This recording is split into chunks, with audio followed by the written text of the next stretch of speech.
Hello, ಎಲ್ಲರೂ ಹೇಗಿದ್ದೀರಾ? I hope ಎಲ್ಲರೂ ಚೆನ್ನಾಗಿದ್ದೀರಾ ಅಂತ ಭಾವಿಸ್ತಿದ್ದೀನಿ. Welcome back to my YouTube channel. ನಾನು ಇವತ್ತು ಎಪಿಸೋಡ್ 52ನ ಎಕ್ಸ್ಪ್ಲೇನ್ ಮಾಡ್ತಾ ಇದ್ದೀನಿ.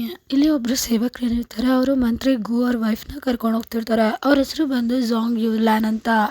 ಯಾವಾಗ ಸೇವಕ ಮಹಾರಾಣಿ ಸೂಸಿಂಗ್ ರೂಮ್ ಹತ್ರ ಯುಲ್ಯಾನ್ನ ಕರ್ಕೊಂಬರ್ತಾನೋ ಆಗ ಹೇಳ್ತಿರ್ತಾನೆ, ಇದೇ ಮಹಾರಾಣಿ ಅವ್ರದ್ದು ಅರಮನೆ ಅಂತ. ಇಲ್ಲಿ ಅದಕ್ಕೆ ಯುಲ್ಯಾನ್ ಒಂದು ನಿಮಿಷ ನಿಂತ್ಕೊಳ್ಳಿ ಅಂತ ಹೇಳ್ಬಿಟ್ಟು ಅವ್ಳ ಕೈಯಲ್ಲಿ ಒಂದು ಪೌಚ್ ಥರ ಇರುತ್ತೆ, ಅದ್ರ ತುಂಬ ದುಡ್ಡಿರುತ್ತೆ, ಅದನ್ನು ಆ ಸೇವಕನ ಕೈಗೆ ಕೊಡ್ತಿರ್ತಾಳೆ.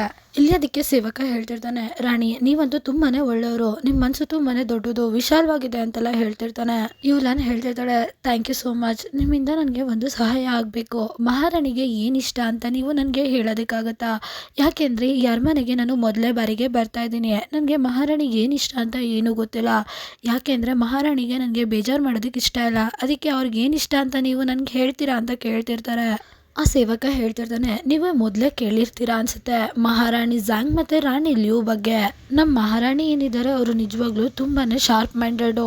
ಅವರು ತುಂಬ ಬುದ್ಧಿವಂತರು ಮತ್ತು ತುಂಬ ಚತುರರು. ಸಮಯ ಬಂದಾಗ ಅವರು ಸಿಡ್ಲಿನಂತೆ ಕೂಡ ಹಬ್ಬರಿಸ್ತಾರೆ. ಮತ್ತೆ ಯಾರೋ ಒಬ್ರು ಅವರಿಗೆ ಪಾಠ ಕಲಿಸ್ಬೇಕು ಅಂತ ಹೋಗಿ ಅವರೇ ಪಾಠ ಕಲ್ತ್ಬಿಟ್ರು ಅಂತ ಅವನು ಕತ್ತತ್ರ ಬೆಳ್ಗಳನ್ನ ಆಡಿಸ್ತಿರ್ತಾನೆ. ಸೇವಕನ್ ಮಾತು ಕೇಳಿದ್ಮೇಲೆ ಯುಲ್ಯಾನ್ ಅವಳ ಮನಸ್ಸಲ್ಲಿ ಅವಳೇ ಹೇಳ್ಕೊತಿರ್ತಾಳೆ, ಹಾಗಾದ್ರೆ ಮಹಾರಾಣಿ ಹತ್ರ ಮಾತಾಡೋದು ತುಂಬಾನೇ ಕಷ್ಟ ಇರಬೇಕು ಅಂತ. ಆಗ ಸೇವಕ ಕಂಟಿನ್ಯೂ ಮಾಡ್ತಾ ಹೇಳ್ತಿರ್ತಾನೆ, ನೀವು ತಲೆ ಕೆಡಿಸ್ಕೋಬೇಡಿ, ಮಹಾರಾಣಿ ಎಷ್ಟು ಶಾರ್ಪ್ ಮೈಂಡೆಡೋ ಅಷ್ಟೇ ಅವರು ಶಾಂತ ಕೂಡ. ಅವರು ಚಿಕ್ಕ ಚಿಕ್ಕ ವಿಷಯಕ್ಕೆ ಯಾವುದಕ್ಕೂ ಜಗಳ ಆಡೋದಕ್ಕೆ ಹೋಗೋದಿಲ್ಲ. ಅದು ಅಲ್ಲದೆ ಅವರು ದೈನಂದಿನ ದಿನಗಳಲ್ಲಿ ಅವ್ರ ಕೆಲಸಗಳಷ್ಟೇ ಬಿಟ್ಟು ಅವರು ಅರಮನೆಯಿಂದ ಆಚೆಗೂ ಕೂಡ ಬರೋದಿಲ್ಲ. ಮತ್ತು ಅವ್ರಿಗೆ ಒಂದರಲ್ಲಷ್ಟೇ ತುಂಬ ಇಂಟ್ರೆಸ್ಟು ರುಚಿ ಇರೋದು ಏನು ಅಂದರೆ ತುಂಬ ಡಿಲಿಷಿಯಸ್ ಆಗಿರೋ ಊಟಗಳು ತಿನ್ನೋದು, ಟೇಸ್ಟ್ ನೋಡೋದು. ಸೊ ಅದಕ್ಕೆ ಅವ್ರ ಊಟ ಟೈಮಲ್ಲಿ ನೀವು ಯಾವುದೇ ಥರ ತೊಂದರೆ ಮಾಡಬೇಡಿ, ಆಗ ಎಲ್ಲ ಸರಿಯಾಗಿರುತ್ತೆ.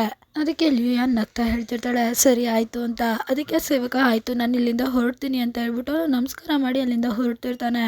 ಸೇವಕ ಅಲ್ಲಿಂದ ಹೋದ್ಮೇಲೆ ರಾಣಿ ಲ್ಯೂಯಾನ್ ಏನಿರ್ತಾರೆ ಅವರು ಮಹಾರಾಣಿ ಸೂಸಿಂಗ್ದು ನೇಮ್ ಪ್ಲೇಟ್ ಇರುತ್ತಲ್ಲ ಅರಮನೆದು, ಅದನ್ನು ನೋಡಿಕೊಂಡು ಹೇಳ್ತಿರ್ತಾರೆ.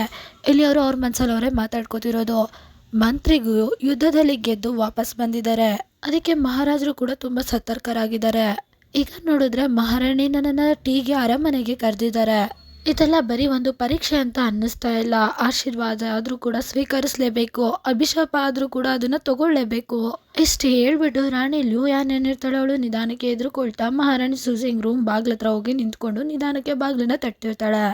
ಇಲ್ಲಿ ಅವಳು ಬಾಗ್ಲು ತಟ್ಟಿದಾಗ್ಲೂ ಕೂಡ ಯಾರು ತೆಗಿಯೋದೇ ಇಲ್ಲ. ಇಲ್ಲಿ ಅವಳಿಗೆ ಸ್ವಲ್ಪ ಹೆಸಿಟೇಟ್ ಆಗುತ್ತೆ. ಆಮೇಲೆ ಅವಳು ಮತ್ತೆ ಬಾಗ್ಲನ್ನ ತಟ್ತಾಳೆ, ಮತ್ತೆ ಯಾರು ತೆಗಿಯಲ್ಲ. ಇಲ್ಲಿ ಅವಳು 3ನೇ ಸತಿ ಬಾಗ್ಲು ತೆಗ್ದಾಗ ಮಹಾರಾಣಿ ಸೂಸಿಂಗ್ ಸೇವಕಿ ಇರ್ತಾಳಲ್ಲ ಅವಳು ಬಂದು ಬಾಗ್ಲನ್ನ ತೆಗಿತಾಳೆ. ಇಲ್ಲಿ ಅವಳು ಬಾಗ್ಲು ತೆಗ್ದಿದ ತಕ್ಷಣನೇ ಹೇಳ್ತಾಳೆ, ನೀವು ಮಂತ್ರಿ ಗು ಅವ್ರ ಹೆಂಡತಿ ಅಲ್ವಾ, ಸಾರಿ ನನ್ನನ್ನು ಕ್ಷಮಿಸ್ಬಿಡಿ, ಒಳಗಡೆ ತುಂಬಾ ಸೌಂಡ್ ಇತ್ತು, ನೀವು ಬಂದು ಬಾಗ್ಲು ತಟ್ಟಿದ್ದು ಕೇಳಿಸ್ಲಿಲ್ಲ, ದಯವಿಟ್ಟು ನನ್ನನ್ನು ಕ್ಷಮಿಸ್ಬಿಡಿ, ಪ್ಲೀಸ್ ಒಳಗಡೆ ಬನ್ನಿ ಅಂತ ಅವಳು ಫುಲ್ಲು ಬಾಗ್ಲನ್ನ ತೆಗಿತಿರ್ತಾಳೆ. ಅದು ಅಲ್ಲದೆ ಮಹಾರಾಣಿ ಕೂಡ ನಿಮಗೋಸ್ಕರ ತುಂಬ ಹೊತ್ತಿಂದ ವೆಯ್ಟ್ ಮಾಡ್ತಿದ್ರು ಅಂತ ಹೇಳ್ತಿರ್ತಾಳೆ. ಯಾವಾಗ ಯುಲ್ಯಾನ್ ಒಳಗಡೆ ಬರ್ತಾಳ ಅಲ್ಲಿ ಒಳಗಡೆ ಇರೋ ಸಿಚುವೇಶನ್ ನೋಡಿ ಫುಲ್ಲು ಶಾಕ್ ಆಗಿಬಿಡ್ತಾಳೆ. ಮಹಾರಾಣಿ ಜೊತೆಗೆ ರಾಣಿ ದಿ ಮತ್ತು ರಾಣಿ ಝಾನ್ ಕೂಡ ಕೂತಿರ್ತಾರೆ. ಇಲ್ಲಿ ರಾಣಿ ಝಾನ್ ಹೇಳ್ತಿರ್ತಾಳೆ, ಮನೆ ಖರ್ಚಿಗೆ ಬರೋ ದುಡ್ಡನ್ನ ನಾನು ಒಂದು ತಿಂಗಳದು ಮುಂಚೆನೇ ಇಸ್ಕೊಂಡಿದ್ದೀನಿ, ಈ ಸತಿ ಇದನ್ನ ಆಡಿ ಪಕ್ಕ ಅದನ್ನು ಡಬಲ್ ಇಲ್ಲ ತ್ರಿಬಲ್ ಮಾಡ್ಕೊಂಡು ಹೋಗ್ತೀನಿ.